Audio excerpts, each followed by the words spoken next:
Paris, le 15 mars 2026, à 18h30 précise. Au cœur de Matignon, entre dossiers empilés et silence feutré. Sébastien Lecornu a posé sa signature au bas d'un document qui allait faire vaciller les fondations du pouvoir, sa démission du poste de Premier ministre. En moins de 60 minutes, l'annonce fit l'effet d'un coup de tonnerre dans l'arène politique française. Marine Le Pen, dans son quartier général de Hénin-Beaumont, souriait déjà de satisfaction. Ce qu'elle ignorait, c'est qu'exactement 24 heures plus tard, ce sourire se transformerait en une expression de stupéfaction absolue. « Enfin !» s'exclama Marine Le Pen quand l'information tomba sur son téléphone. Elle était en réunion avec Jordan Bardella et les cadres du Rassemblement national. Quand l'alerte BFM TV résonna dans la salle, Sébastien Lecornu présente sa démission à Emmanuel Macron. La leader de l'extrême droite française ne put cacher sa joie. « C'est le début de la fin pour Macron », déclara-t-elle immédiatement à ses collaborateurs. Lecornu était le dernier rempart de ce quinquennat moribond. Sans lui, l'Élysée va sombrer dans le chaos. Elle n'avait pas tort sur le diagnostic. Depuis sa nomination 18 mois plus tôt, Lecornu avait réussi l'impossible: stabiliser un pays en crise, restaurer l'autorité gouvernementale et maintenir Macron à flot, malgré une popularité en berne. Sa démission soudaine laissait un vide béant au sommet de l'État. Les raisons officielles de cette démission étaient floues. Le communiqué de Matignon évoquait des divergences profondes sur la politique économique et des désaccords irréconciliables sur l'orientation européenne de la France. Mais dans les couloirs du pouvoir, tout le monde savait que la véritable cause était plus personnelle. Lecornu en avait assez de servir de fusible à un président qui accumulait les erreurs. La goutte d'eau qui avait fait déborder le vase était la dernière décision de Macron concernant les retraites. Contre l'avis de son Premier ministre, le président avait imposé une réforme brutale qui avait relancé les grèves et divisé le pays. Lecornu avait perdu la face et décidé qu'il était temps de partir. « Macron m'a poignardé dans le dos une fois de trop », confia-t-il à ses proches collaborateurs en vidant son bureau. « Je ne serai plus jamais son alibi démocratique. » Cette démission était un coup de tonnerre pour l'Élysée. Macron perdait non seulement son Premier ministre le plus efficace, mais aussi sa seule chance de terminer honorablement son mandat. Sans Lecornu, il se retrouvait seul face à une opposition déchaînée et à une opinion publique hostile. Dans son bureau de l'Élysée, Macron était effondré. « Comment a-t-il pu me faire ça ?» répétait-il à ses conseillers.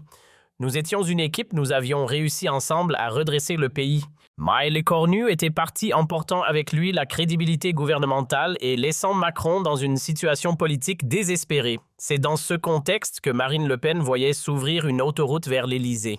Elle convoqua immédiatement une conférence de presse pour 20 heures, histoire d'enfoncer le clou pendant que le fer était chaud. « La démission de M. Lecornu confirme ce que nous disons depuis des années », déclara-t-elle face aux caméras rayonnantes. Emmanuel Macron est un président faible, incapable de gouverner, incapable de garder ses équipes. La France mérite mieux que cette instabilité permanente.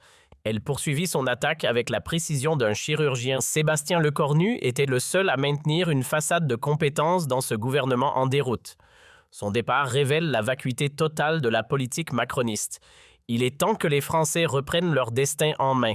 L'effet médiatique était immédiat. Tous les plateaux télé invitaient Marine Le Pen pour commenter cette crise majeure du quinquennat.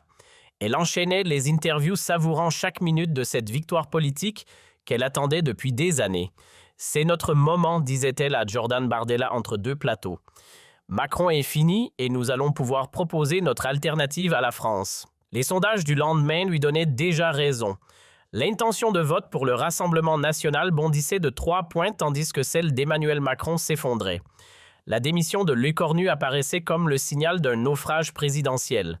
Sur les réseaux sociaux, les militants Rassemblement national jubilaient. Les hashtags Macron fini et Lecornu démission étaient en tendance. Marine Le Pen retweetait avec délectation tous les commentaires favorables, construisant méthodiquement sa campagne sur les décombres du macronisme. Enfin, les Français vont pouvoir choisir entre le chaos macroniste et l'ordre républicain que nous représentons, tweeta-t-elle, obtenant des milliers de retweets en quelques minutes. Pendant ce temps, dans les couloirs de l'Assemblée nationale, l'opposition de Paris, le 15 mars 2026, à 18h30 précise. Au cœur de Matignon, entre dossiers empilés et silence feutré. Sébastien Lecornu a posé sa signature au bas d'un document qui allait faire vaciller les fondations du pouvoir, sa démission du poste de Premier ministre. En moins de 60 minutes, l'annonce fit l'effet d'un coup de tonnerre dans l'arène politique française. Marine Le Pen, dans son quartier général de Hénin-Beaumont, souriait déjà de satisfaction.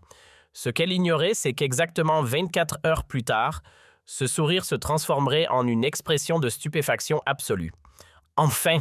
s'exclama Marine Le Pen quand l'information tomba sur son téléphone. Elle était en réunion avec Jordan Bardella et les cadres du Rassemblement national. Quand l'alerte BFM TV résonna dans la salle, Sébastien Lecornu présente sa démission à Emmanuel Macron. La leader de l'extrême droite française ne put cacher sa joie. « C'est le début de la fin pour Macron », déclara-t-elle immédiatement à ses collaborateurs. Lecornu était le dernier rempart de ce quinquennat moribond. Sans lui, l'Élysée va sombrer dans le chaos. Elle n'avait pas tort sur le diagnostic. Depuis sa nomination 18 mois plus tôt, Lecornu avait réussi l'impossible: stabiliser un pays en crise, restaurer l'autorité gouvernementale et maintenir Macron à flot, malgré une popularité en berne. Sa démission soudaine laissait un vide béant au sommet de l'État. Les raisons officielles de cette démission étaient floues.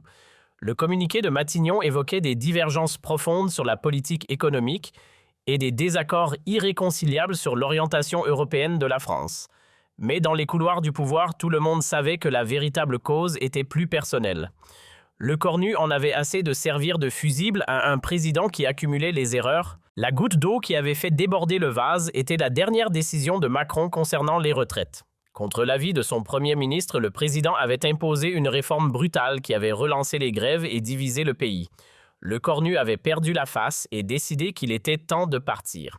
« Macron m'a poignardé dans le dos une fois de trop », confia-t-il à ses proches collaborateurs en vidant son bureau. « Je ne serai plus jamais son alibi démocratique. » Cette démission était un coup de tonnerre pour l'Élysée. Macron perdait non seulement son premier ministre le plus efficace, mais aussi sa seule chance de terminer honorablement son mandat. Sans Lecornu, il se retrouvait seul face à une opposition déchaînée et à une opinion publique hostile. Dans son bureau de l'Élysée, Macron était effondré.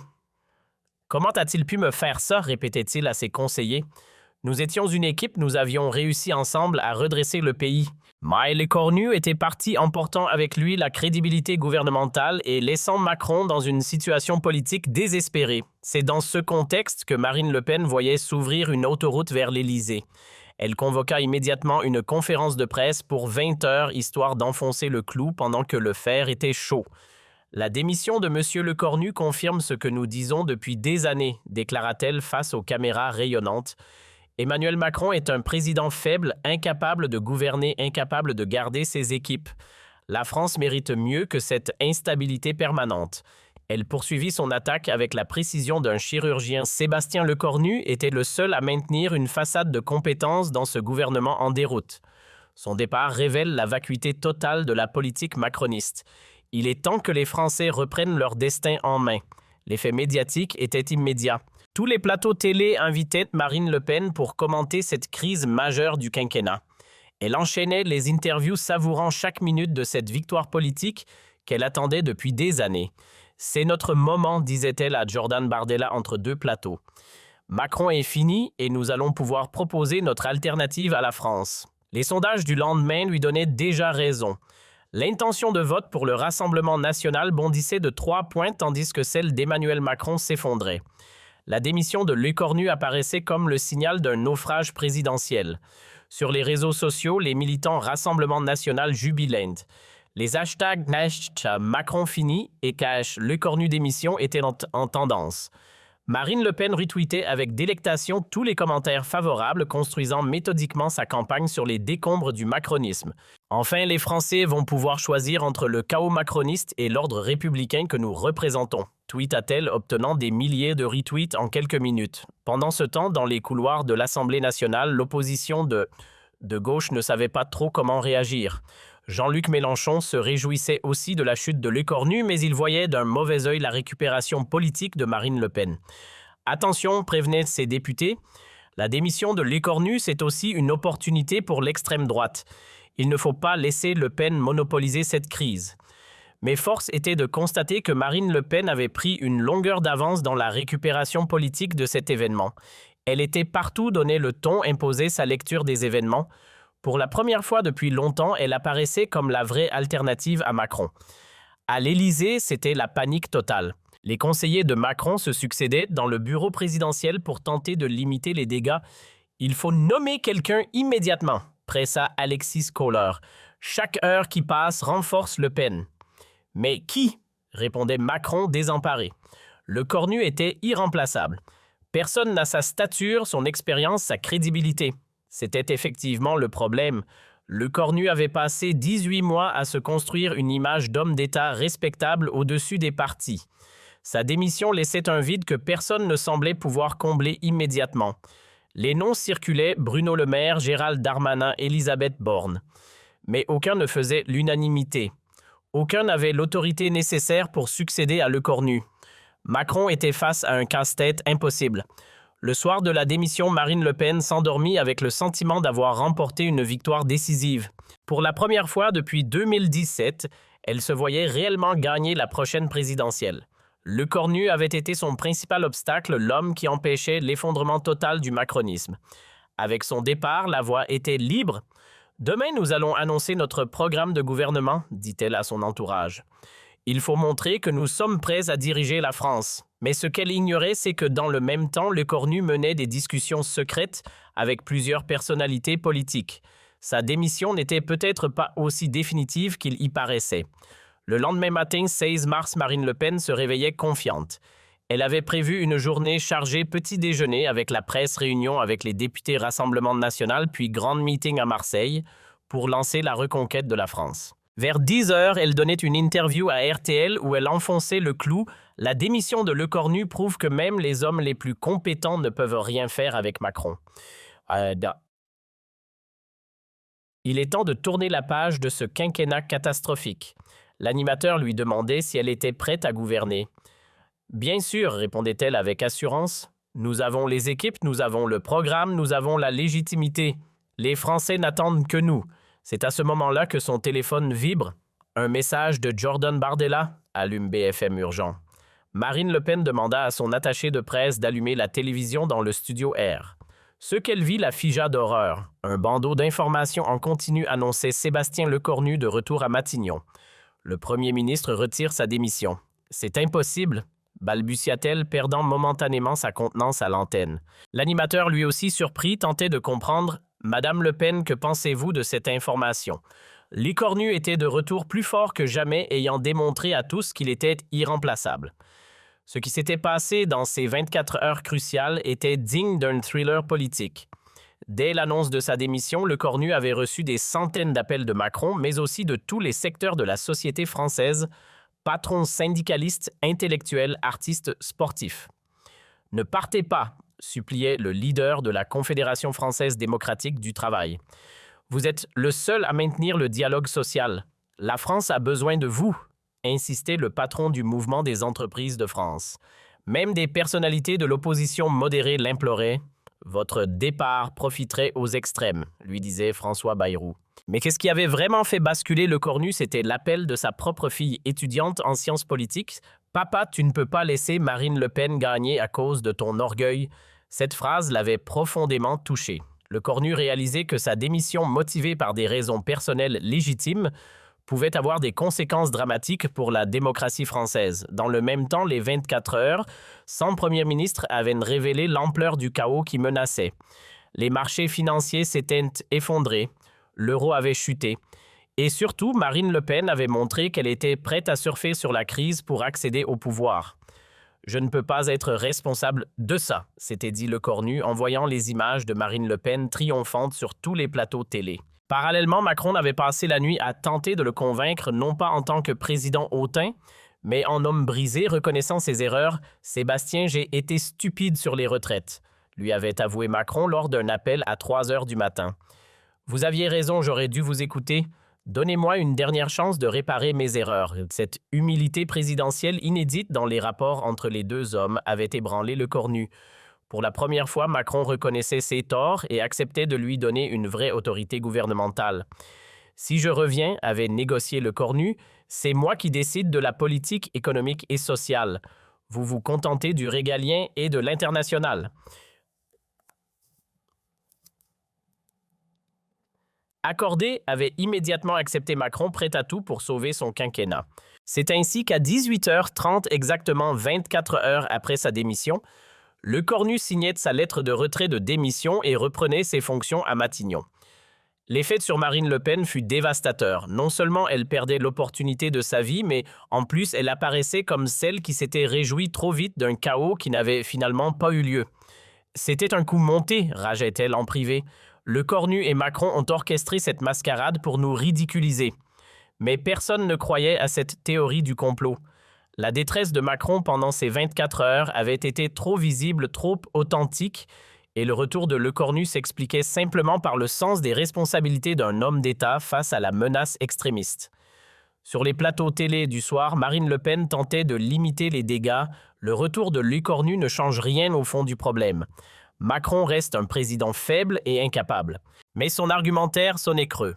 En 24 heures, elle était passée du statut de future présidente à celui de politicienne ayant vendu la peau de l'ours avant de l'avoir tué. Les sondages du lendemain confirmaient son naufrage. Le Rassemblement national perdait 4 points effaçant tous les gains de la veille et même davantage. Les Français avaient vu Marine Le Pen se réjouir de la crise et cela ne leur avait pas plu. Elle a montré son vrai visage, commentait un sondeur, celui d'une politicienne prête à profiter du malheur du pays pour accéder au pouvoir. Le retour de Lecornu était perçu, lui, comme un geste de patriotisme et de maturité politique. Sa cote de popularité explosait 100% d'opinion favorable du jamais vu pour un Premier ministre. Lecornu incarne la responsabilité face au populisme, analysait un éditorialiste du Monde. Son retour sauve la démocratie française. Dans les jours qui suivirent, Marine Le Pen tentait de se rattraper en attaquant sur d'autres sujets. Mais le mal était fait. Son moment de triomphe prématuré était devenu un moment d'humiliation politique. Elle a cru que c'était gagné, se moquaient même ses propres alliés européens.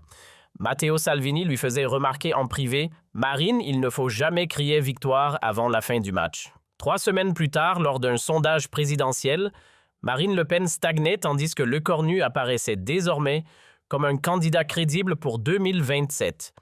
Ces 24 heures de démission avaient paradoxalement renforcé sa stature d'homme d'État indispensable.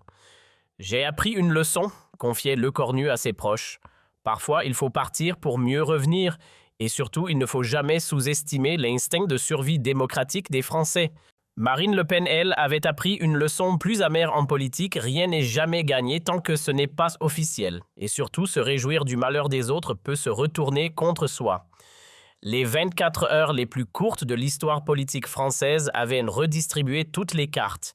Lecornu était devenu plus indispensable que jamais. Macron avait appris l'humilité. Et Marine Le Pen avait découvert que l'arrogance politique se payait parfois très cher. Cette séquence resterait dans les annales comme l'exemple parfait de ce qu'il ne faut jamais faire en politique, compter ses victoires avant qu'elles soient acquises.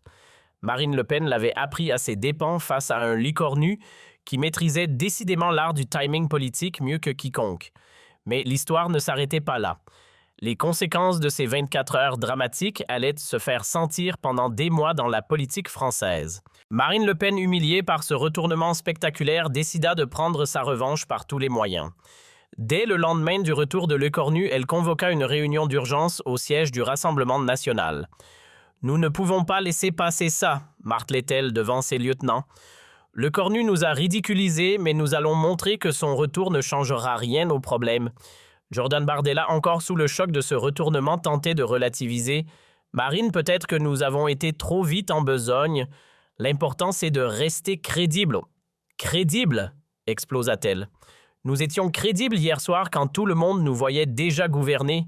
C'est Lecornu qui n'est pas crédible avec ses allers-retours de Premier ministre. » En l'espace de 24 heures, elle était passée de l'extase de la victoire annoncée à l'humiliation de la défaite. Pire encore, les réseaux sociaux se déchaînaient contre elle, la traitant de hyène politique et de vautour qui attend que la France aille mal. « C'est injuste », se plaignait-elle à ses conseillers. « Nous ne faisons que notre travail d'opposition.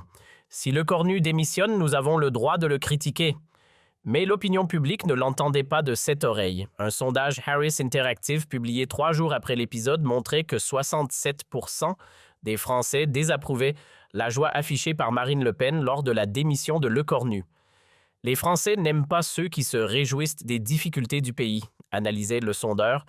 Marine Le Pen a donné l'impression de passer avant l'intérêt national. Cette image négative collait désormais à la peau de la leader du Rassemblement national. Ses conseillers en communication tentaient de limiter les dégâts en organisant des déplacements positifs, visites d'hôpitaux, rencontres avec des agriculteurs, participation à des événements caritatifs. Mais rien n'y faisait. Elle a perdu sa crédibilité d'alternative sérieuse, constatait amèrement un cadre du Rassemblement national. Les gens se souviennent de son sourire quand Lecornu est parti. Pendant ce temps, Lecornu consolidait sa position. Son retour à Matignon était perçu comme un acte de patriotisme qui lui valait un respect transpartisan. D'aucuns même parmi les opposants de gauche reconnaissaient ses qualités. Lecornu a montré qu'il était un homme d'État, déclarait François Ruffin. Pourtant, critique habituel du gouvernement, il a su dépasser ses considérations personnelles pour servir l'intérêt général. Cette reconnaissance de la gauche achevait de déstabiliser Marine Le Pen. Comment attaquer un premier ministre que même l'extrême gauche respectait ? Ces arguments traditionnels perdaient de leur force face à un adversaire auréolé de cette nouvelle légitimité. C'est un coup de génie politique, admettait en privé un stratège. En démissionnant puis en revenant, Lecornu s'est transformé en héros national. Nous ne pouvons plus l'attaquer frontalement. L'entourage de Marine Le Pen cherchait désespérément une parade. Certains suggéraient d'attaquer Macron plutôt que Lecornu.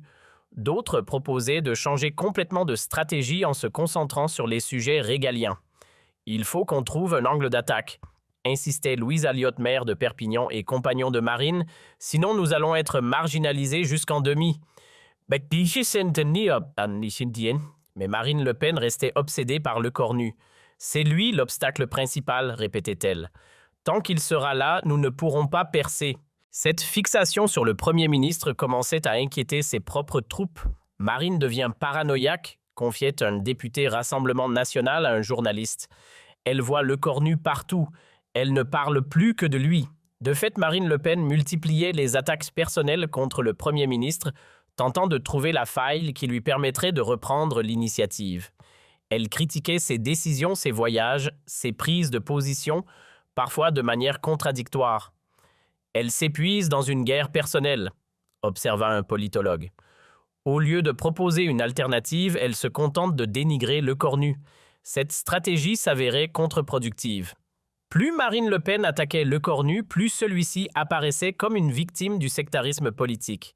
Ses sondages continuaient de grimper tandis que ceux du Rassemblement national stagnaient. Marine a perdu son instinct politique, s'inquiétait Gilberte Collard, ancien allié devenu critique. Elle ne comprend pas que ces attaques renforcent Lecornu. La situation devait encore plus embarrassante lors du déplacement de Marine Le Pen en Normandie, 3 semaines après l'épisode de la démission. Interrogée par un journaliste local sur ses déclarations de joie, elle tenta de se justifier maladroitement.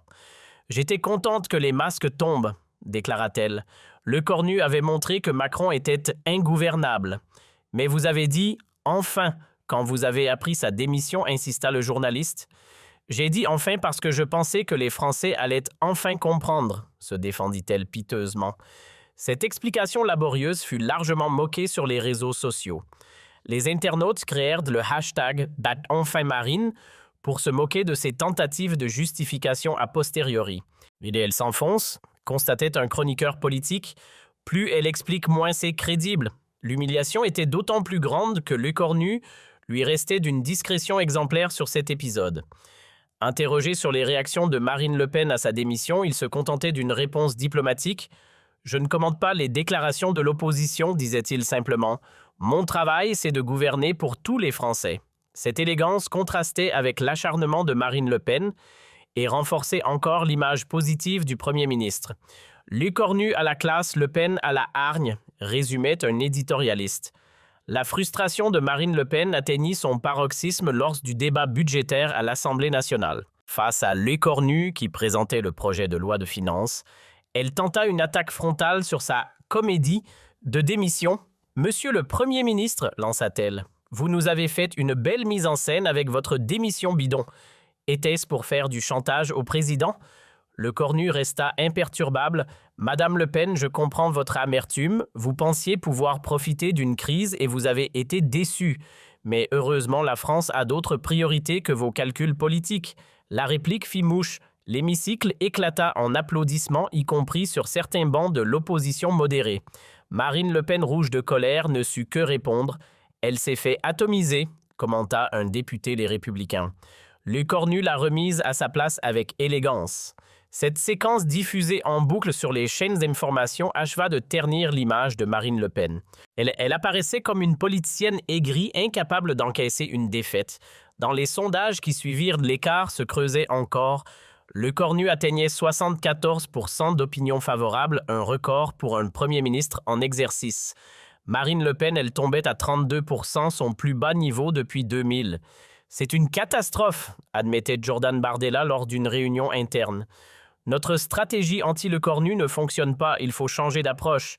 Mais Marine Le Pen s'entêtait. Non, martelait-elle. Le Cornu finira par tomber. Il suffit d'attendre la prochaine crise. Cette obstination inquiétait ses proches. Marine est devenue obsessionnelle, confiait un cadre historique du parti. Elle ne voit plus la réalité. En face, la réalité, c'était que Le Cornu avait réussi un coup de maître politique. En démissionnant puis en revenant, il avait non seulement humilié Marine Le Pen, mais aussi démontré son caractère indispensable. Il était devenu l'homme providentiel que les Français appelaient de leur vœu. Le Cornu incarne tout ce que Marine Le Pen n'est pas, analysait un sociologue politique. Le sens des responsabilités contre l'opportunisme, la mesure contre l'extrémisme, l'unité contre la division. 6 mois après l'épisode de la démission, le paysage politique français était totalement transformé. Le Cornu dominait les sondages de popularité et apparaissait comme le favori naturel.